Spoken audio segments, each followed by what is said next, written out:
Mr. President, I'd like to start with this. How do you believe this war ends? Only without victory. A victory of truth means victory of Ukraine and Ukrainians. The question is when it will end. That is a deep question. It's a painful question. Besides victory, the Ukrainian people will not accept any outcome. What are you willing to agree to get a peace deal? For example, are you willing to trade any amount of Ukrainian territory to achieve a peace deal with Russia? We do not trade our territory. So the question of territorial integrity and sovereignty is out of discussion. There are difficult questions regarding temporarily occupied territories. There are principal difficulties. We are ready to put off some issues off the agenda, like the Crimean issue. We are prepared to talk about having the Crimea an issue. The occupation of Crimea should be resolved in a diplomatic format, maybe like 10 years later. Globally, the issue needs to be resolved, such as the end of warfare, and then diplomacy steps in. Diplomatically, we can find a solution, because Ukraine is a peaceful, peace-loving nation. And I said this in answering to your first question. It is what matters most is to save as many lives of our people as possible. We do need guarantees of security from leading nations. And the Russian Federation understands that. We may have argument about this or that country, but among the key states, there have to be guarantors, and those can be members of NATO or those outside it.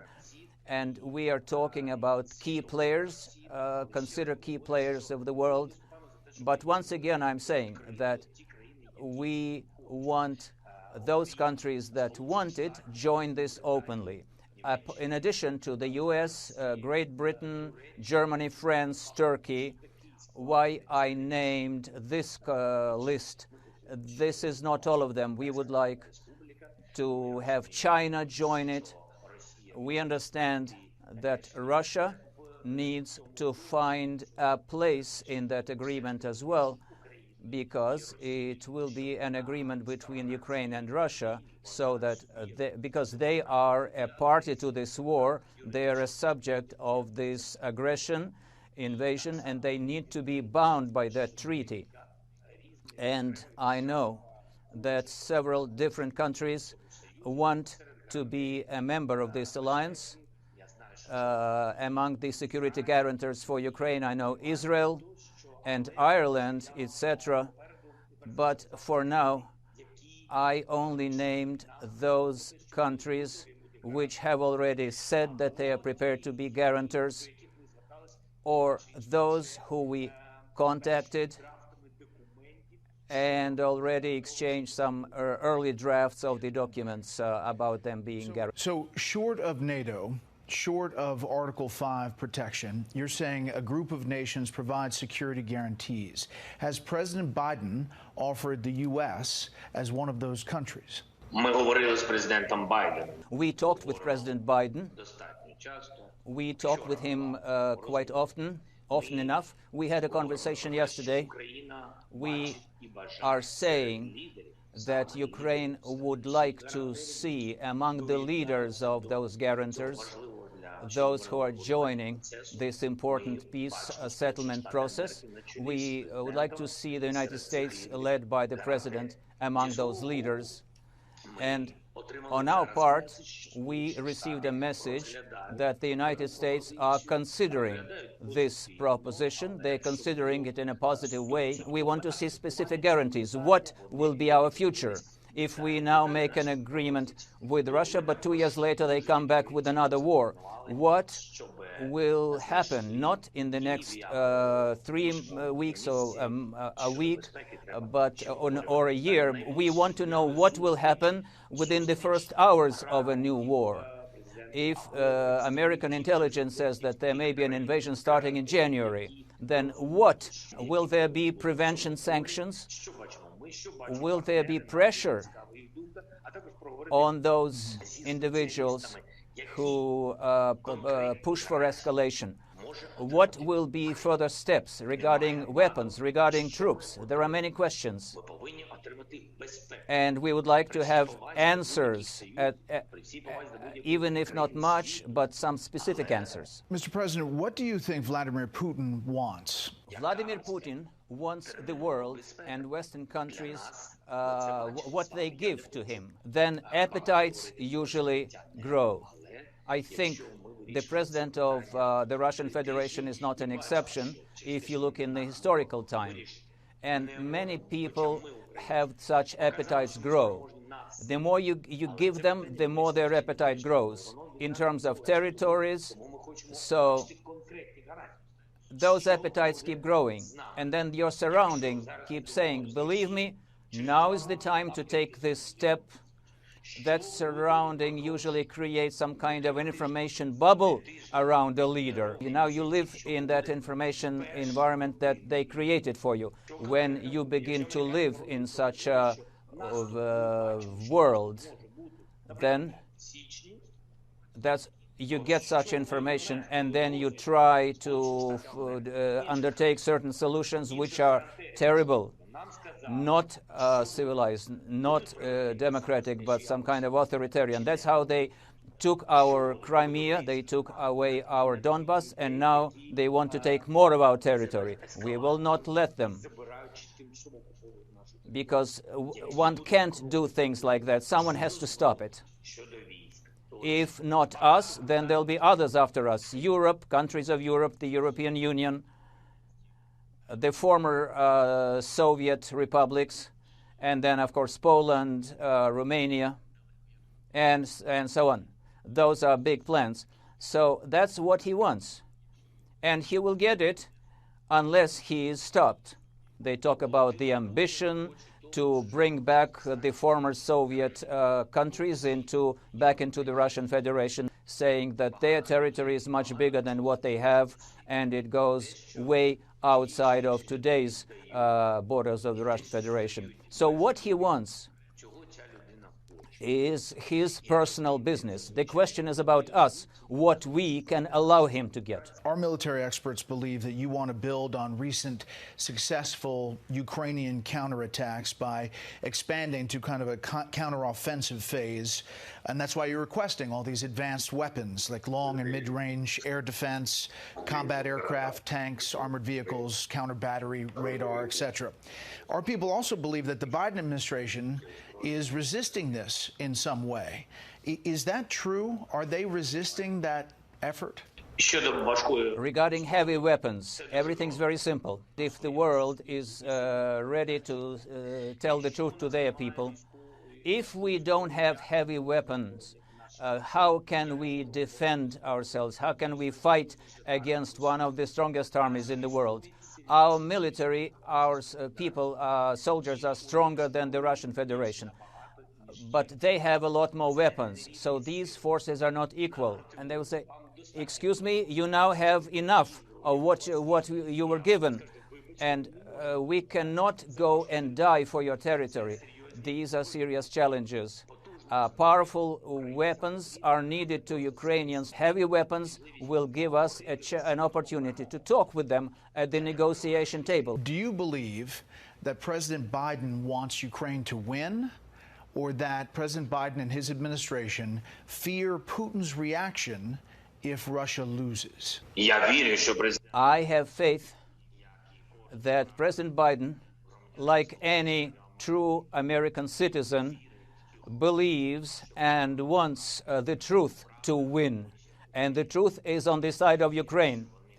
I believe that they want the values that make our nations closer to win. That's freedom, that's democracy, freedom of speech, freedom to choose your dignified life, work, who to live with, who to love, how many children to have. And I think that those values are close to every human being. We want simple peace for our nation. We don't want a million of quality bulletproof vests or some special brand helmets. Just give us missiles. Give us airplanes. You cannot give us F-18 or F-19 or whatever you have. Give us the old Soviet planes. That's all. Give them into my hands. Give me something to defend my country with, my state. And if you want it, and I believe that the United States, the people of the United States want that, but if this process gets longer, continues to be delayed, if we can see that the process of transferring those weapons is getting slower, then people begin to ask the question, is it really true? Maybe there is some game behind it. I don't want to believe that some partners of ours are playing games. I don't know if President Biden is fearing President Putin. I believe that he doesn't. I want to believe that he doesn't, because he's the leader of a big nation, a great nation.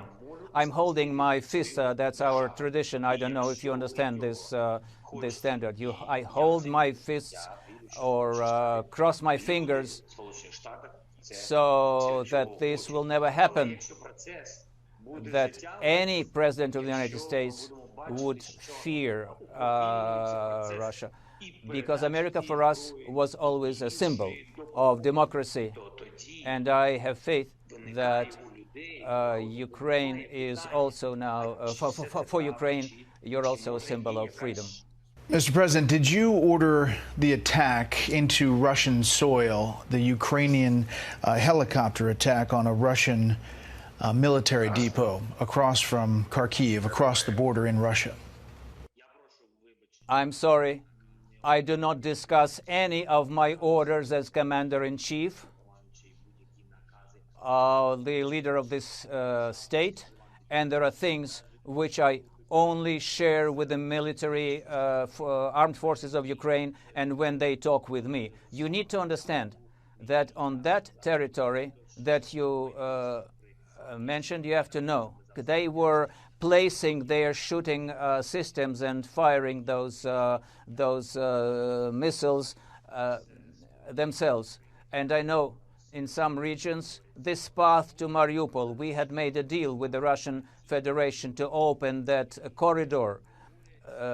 They went, people went, but then the Russians shot at them. And they said, no, we didn't shoot, but they controlled 140 kilometers of that road. Our forces were not there, and they shot many of those convoys, and Russians were saying, we ordered not to shoot. So, in those temporarily occupied territories, there are all kinds of things happening which do not balance. The military do looting, marauding. It's not just Russian soldiers. We know that there are some Wagner group fighters, and there are Chechnya fighters, Chechnya guards, and some Syrians, all kinds of fighters there. So what's happening there? The Russians might not even know fully what happens there. What matters for us is that you and the whole world should know that we are a country at war. We were attacked. That is what matters. That is the biggest tragedy. But honestly, it's not professional to talk about it. They occupied our territory. They attacked us. It's been this war been going on for 8 years. So whatever happens in a certain situation, it's hard for me to comment. Well, Vladimir Putin's history, Mr. President, on ceasefires, for example, is that he uses them to rebuild his forces, advance tactically. He always breaks the ceasefire, at least in the past, by initiating military action. If, for example, Mariupol falls to the Russians, some observers believe that Putin may offer a ceasefire in order to stop your successful counteroffenses and then have time to rebuild his forces. Would you accept a ceasefire? Regarding an actual ceasefire, I don't think that it will be real until we have reached an agreement with the leaders. Like I said, an agreement can only be made with guarantors of our security. Yes, there may be an agreement about this or that regime for ceasefire for a day or two, for instance, to collect the wounded and the dead bodies of Ukrainian soldiers from Mariupol that's under blockade. The president of Russian Federation may use that time in order to withdraw his troops back to the east to strengthen his position there. I am sure that such a strategy is likely to be considered by President Putin's military leaders. But if we do get a one-day ceasefire or some hours of ceasefire in order to be able to help our people, those people are waiting for our help. We don't care about the tactics of Russian Federation. We will gladly accept such a ceasefire in order to help our people. That's number one. Number two, the strategy of taking Ukraine in 3 days or 5 days, this is already a matter of the past. Let's not forget that it failed, and we will stand defending us, and we will be the first ones among those who want to finish the war diplomatically, and we will always support it. From the beginning, we were speaking in favor of peace, but we are fighting on our territory. But everybody must know that if we are pressed in a corner on our territory, we will respond the way we can in order to save as many our lives as we can. We will answer at full strength. And what's your final message for Vladimir Putin? I wish him to watch television that is not Russian, to see what really is happening in the world.